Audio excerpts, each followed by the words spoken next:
আমি আপনাদের বন্ধু মিতালি। আমার কুকিং ল্যাবে আপনাদের স্বাগত। একটা নতুন খাবারের সঙ্গে পরিচয় করাবো। আমি মিতালি, আমার কুকিং ল্যাবে আপনাদের স্বাগত। আমি আজকে চিকেন পোলাও করব, সেই জন্য আমি এই 1 বাটি চাল নিয়েছি। এই বাটি মেপে 1 বাটি চাল নিলাম। এইটা আমি আধ ঘন্টা ভিজিয়ে রাখবো, তারপরে আপনাদের ফিরে। আমি চিকেন পোলাওয়ের জন্য পেঁয়াজ কেটে নিয়েছি। এখানে আছে গরম মশলা, তেজপাতা, লবঙ্গ, দারচিনি, এলাচ, টমেটো কুচি, কাঁচা লঙ্কা রয়েছে। আর এখানে রয়েছে কাশ্মীরি লঙ্কার গুঁড়ো, হলুদ, আর এখানে আছে আর জিরে গুঁড়ো, ধনে গুঁড়ো একসঙ্গেই রয়েছে। আর আমি পরে গরম মশলা গুঁড়ো দেবো। এখানে কাজু কিশমিশ রয়েছে, টক দই রয়েছে, এখানে চিকেন পরিষ্কার করে রেখে দিয়েছি, এখানে আলু টুকরো করে রেখে দিয়েছি, এখানে 2 বাটি 1 বাটি এই বাটির 1 বাটি চাল ভিজিয়ে রেখে দিয়েছি আধ ঘন্টা। এইবার আমি মূল রান্নায় প্রবেশ করব। আমি কড়াইতে সাদা তেল দিয়ে দিলাম, আর এখানে আমি কৌটো থেকেই দিয়ে দিচ্ছি 1 চামচ মতো, 2 চামচ মতো ঘি দিয়ে দিলাম, পরে আবার দেবো, এই সময় আমি দিয়ে দিলাম। আর এখানে আমি পেঁয়াজগুলো দিয়ে দিচ্ছি, পেঁয়াজ কুচোনো দিয়ে দিচ্ছি। 2টো লার্জ সাইজের পেঁয়াজ আমি কুচিয়ে নিয়েছি এখানে।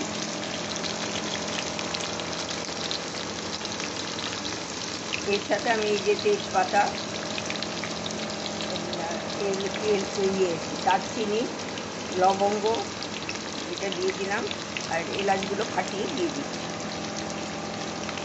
একটা কাঁচা লঙ্কাও দিয়ে দিলাম সঙ্গে, বাটা দিলাম না, এখানে ঝাল কম খায় না, আপনারা বেটেও দিতে পারেন। এটা একটু নাড়িয়ে নিচ্ছি, এটা আস্তে আস্তে ভাজা হবে, একটু ব্রাউন মতো হবে। এর সাথে সাথেই আমি আলুগুলো যে কেটে রেখেছি পেঁয়াজের সাথে সাথে এটাও ভাজা হয়ে যাবে, দিয়ে দিলাম।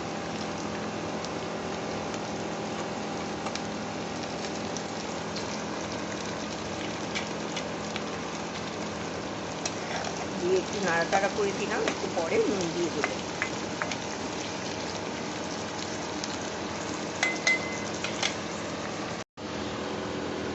পেঁয়াজ দিয়ে দিচ্ছি, পেঁয়াজ আলু দিয়েছি। এখন আমি রসুন, থেতো করা রসুন দিয়ে দিলাম কিছুটা, 1 পোয়া মতো, 1 পোয়া হচ্ছে, একটা গোলা মতো ছোটো।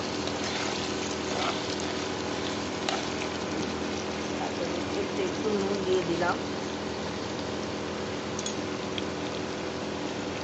আদা বাটা দিয়ে দিচ্ছি,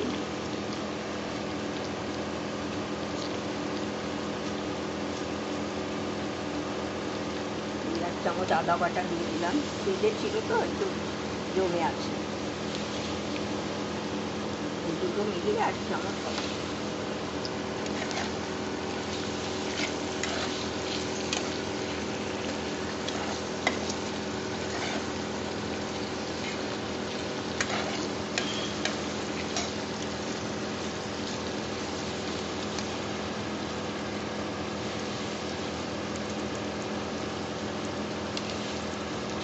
একটু ঢাকা দিয়ে রেখে দেবো।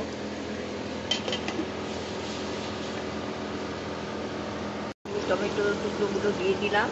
এবার আমি এই যে চিকেনের ছোটো ছোটো, মোটামুটি এটা বোনলেস চিকেন দিয়ে করছি, ছোটো ছোটো মাঝারি আকারের সাইজ করে এটা কাটা হয়েছে, এগুলো দিয়ে দিচ্ছি।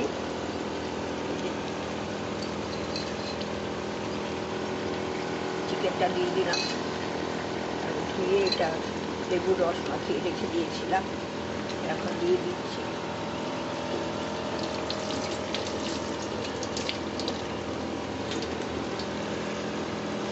এবার আমি এই যে মশলাটা ছিল সেটা দিয়ে দিলাম। আদা বাটা তো আগেই দিয়েছি, রসুন পেঁয়াজ দেওয়া হয়ে গেছে, এটা আমি একটু নেড়ে চেড়ে নিচ্ছি। এক হাতে করি তো একটু এদিক ওদিক হয়ে যায়, আপনারা একটু অ্যাডজাস্ট করবেন। এক হাতে আমার ফোন ধরা থাকে, ফোনে তুলি, আরেক হাতে আমি রান্না করি। এবারে আমি একটু টক দই দিয়ে দেবো, আঁচটা কমিয়ে একদম, তারপরে টক দইটা দিয়ে দেবেন।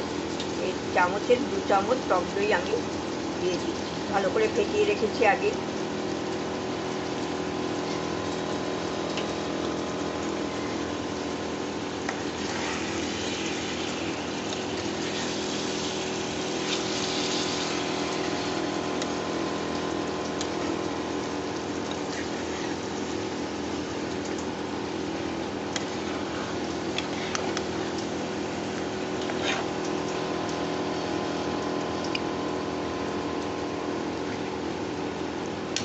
এটা একটু আরেকটু সামান্য আঁচটা বাড়িয়ে দিয়ে চিকেনটা একটু কষে ঢাকা দিয়ে দিচ্ছি।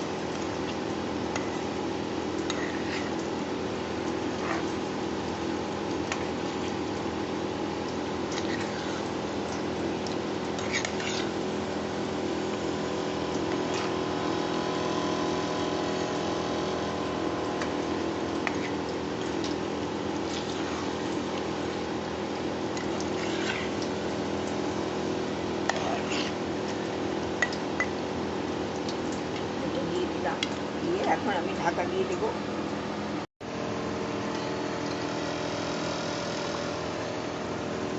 চালটা আমি এবার দিয়ে ফিরে আসছি, চালটা দিয়ে আপনাদের দেখিয়ে দিচ্ছি পরে। আমি চালটা দিয়ে দিলাম বন্ধুরা, তারপরে আমি এইটা চালটা এই মাংসের সাথে কষে নেব, খুব ভালো করেই কষতে হবে।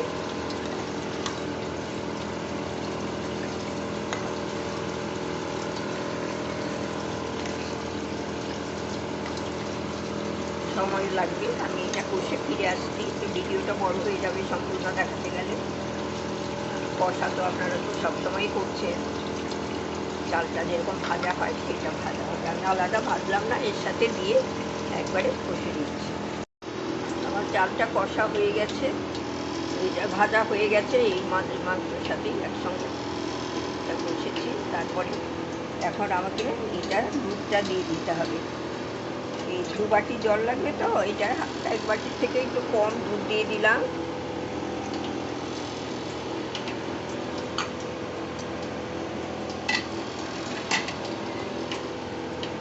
আর এই যে আর 1 বাটি জল দিয়ে দিচ্ছি।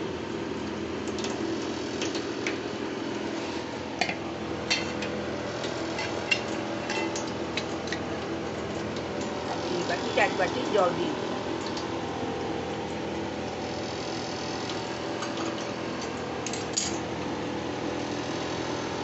এটা ভালো করে আমি মিশিয়ে নিচ্ছি।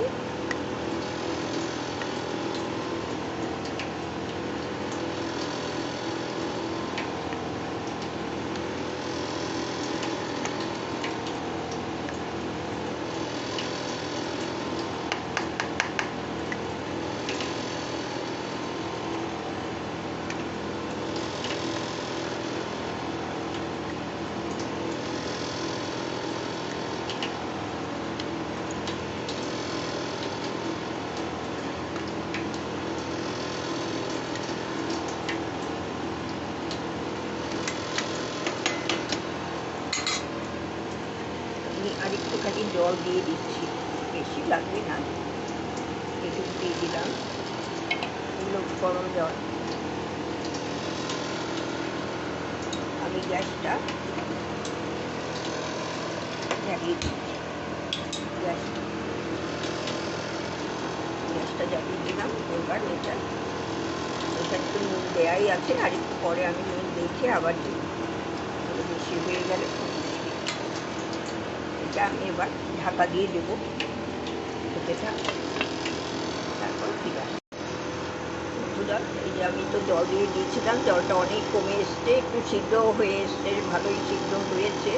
আমি এখন ঢাকা দিয়ে আঁচটা বন্ধ করে কিছুক্ষণ রাখবো, তারপরে ফিরে আসবো।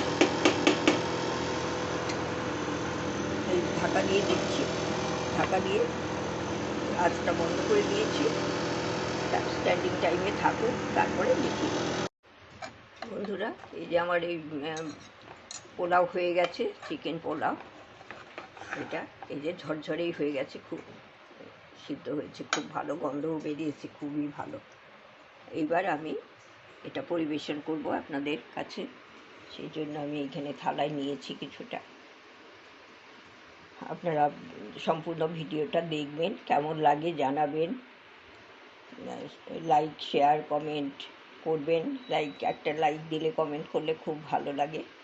অনেকে করেন না, কিন্তু করলে আমাদের খুব ভালো লাগে। যে করে তার একটু উৎসাহ পায়, তারা পাশে থাকবেন, এগিয়ে যেতে সাহায্য করবেন। ধন্যবাদ, ভালো থাকবেন।